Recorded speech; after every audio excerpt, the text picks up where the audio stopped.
Ta-da!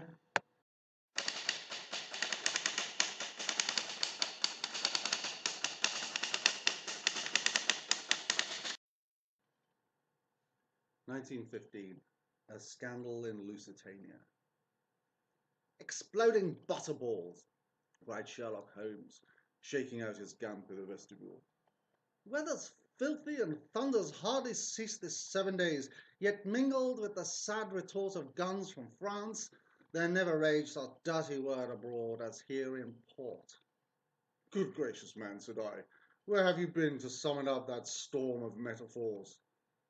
From supping with young Winston in the Strand, a Pinkerton to hand, and all night long perusing naval documents for proof, our famous Commodore of Cunard Line deliberately sailed the Lusitania across the sights of a German submarine.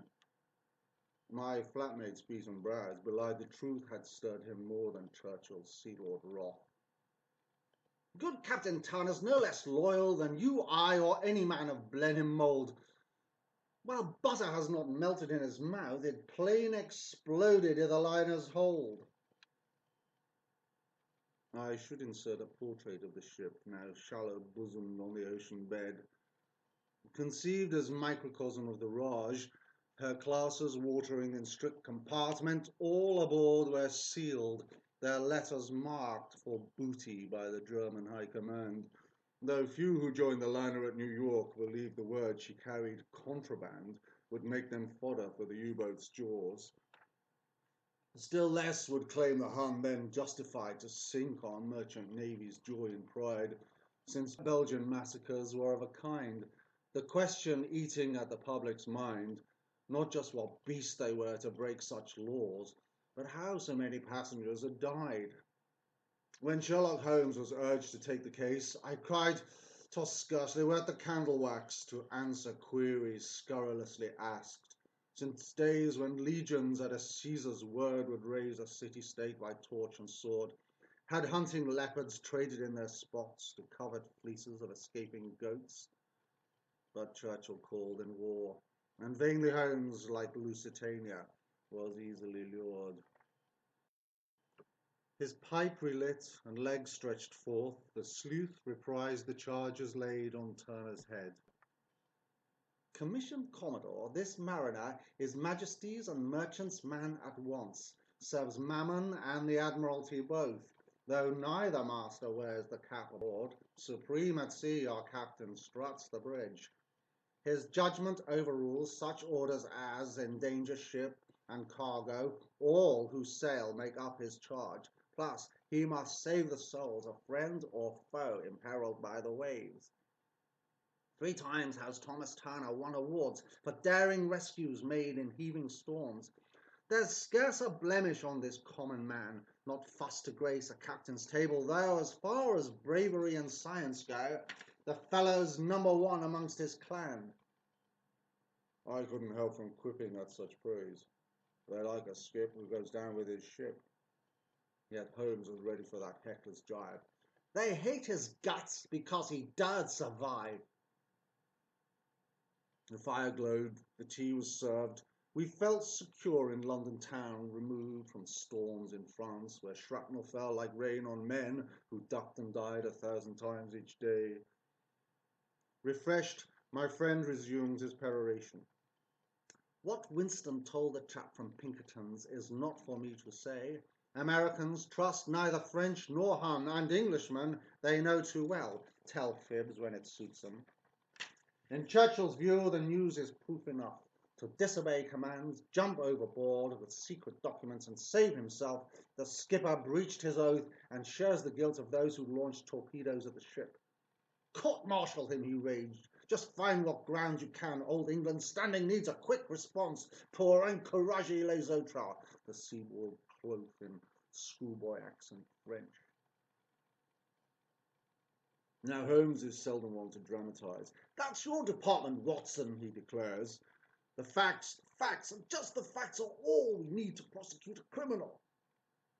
But then he dropped his voice to whisper words no living soul shall ever hear bar mine. This story mustn't go beyond these walls. 100 years from now perhaps won't do to hide the shame of Admiralty crime.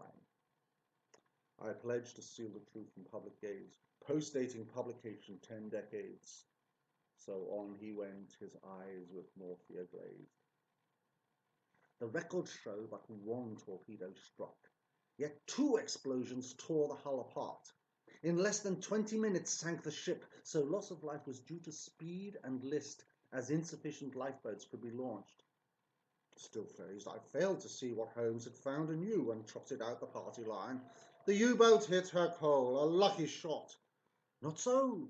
The nearest bunkers lay to aft, midships of where the sole torpedo struck. Yet still I couldn't twig how it was rigged. So then what caused the death blow of the ship? Some 90 tons of butter, margarine and lard in unrefrigerated store.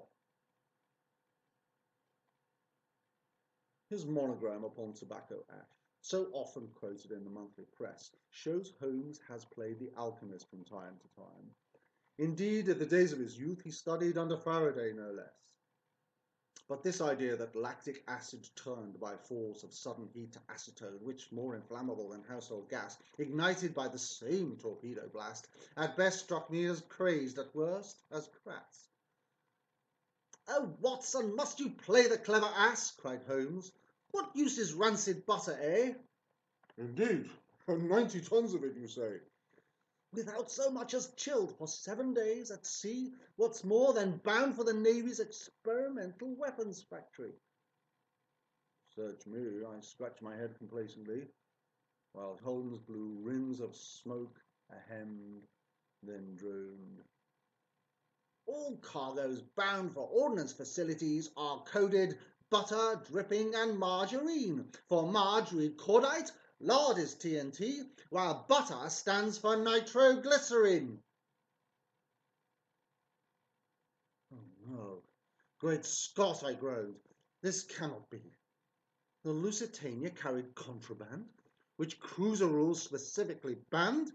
Impossible for British hearts to know.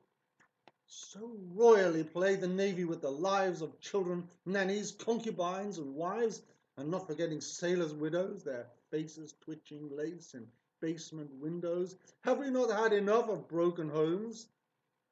Now we've sunk as rank and low as Kaiser Bill, a smiling under his linden tree, outwitted in port and outcast at sea, accusing Captain Turner of treason while he no doubt is sworn to secrecy, the scandal's as deep as any ocean. So Holmes and I now partners to the crime, the 7% solution of which is take each other arm in arm and shoot ourselves into the next millennium.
Ta-da!